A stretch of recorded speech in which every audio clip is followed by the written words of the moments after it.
This is Richard Bailey at thecoalition.com. I'm just going to say that I'm glad that they let the public in, but they need to organize this shit better moving forward.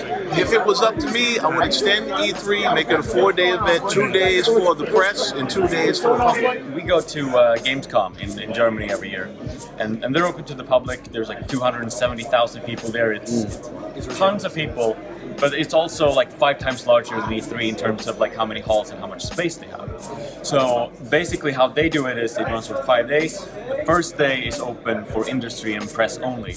And that makes it so that all the things that we need to report on, we can manage that the first day. And then also the other days, media gets to go in 10 minutes before everyone else, so we get a first shot at getting any extra stuff. So it just feels like, what does E3, what do they want it to be? Do they want it to be an insider trade show only, or do they want it to be open to the public? Like, trying to make it a bit of both is obviously not working out. I think it's possible to have the balance, but again, I've heard from many people here that it'd be nice to have sort of media days and public days. What's going on? David Duffy, Crewham, all day. This year's E3 was a bit different. A lot of people, too many people to, as a matter of fact. Hard to get shit done, honestly. They were trying to run it the same way as last year's E3, and that was their biggest mistake. They really had no system to accommodate media aside from public, and that was their biggest mistake. I only played like 3 games outside of my appointments and stuff like that. Thank God. There was only like a handful of developers that had an enforced media line, and that was including Square Enix, and they handled it beautifully.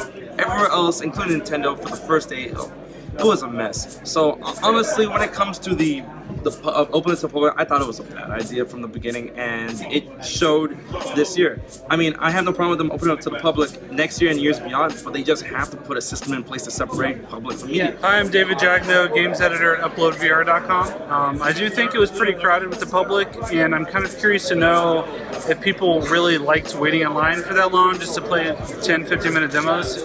I think splitting it up more and having more organization would be a good idea. Honestly, I think that this is a business aspect of things, and it's a network. You're here to network with people, and if you can't do that, then why are you here? I mean, I flew out here, I spent how much money, and you really have to think about how much you're spending, and are the connections you're getting worth that? And for them to just say, okay, well, we're just going to open this to the public, and you know what, it doesn't even matter anymore, because now I can't even network unless I go online. Like, I may as well just stay home and go on Twitter and message them there, because, I mean, what's the point? It's not like I'm talking to them in person, because what they actually ended up having to do is make the people that are PR guys like crowd control. So they should not be out there as crowd control, They're the public relations guys. They should be doing marketing deals, signing people onto the businesses. So it doesn't really make a whole lot of sense to me. Yo, it's Gary Swaby from coalition.com.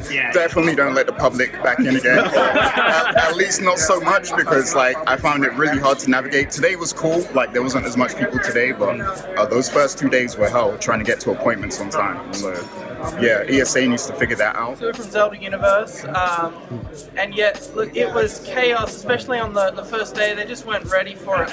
We rushed straight up to the Mario Odyssey on the first day.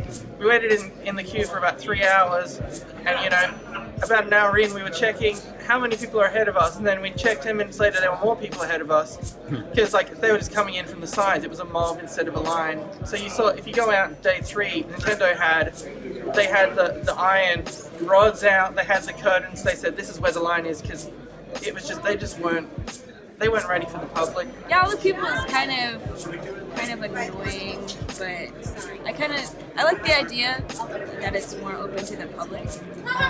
But I feel like they should do something like 1 day for media and everything else, and then maybe another 2 days for the public. The only thing I think would be better really is if they continue to do public tickets, they should have 1 or 2 media only days.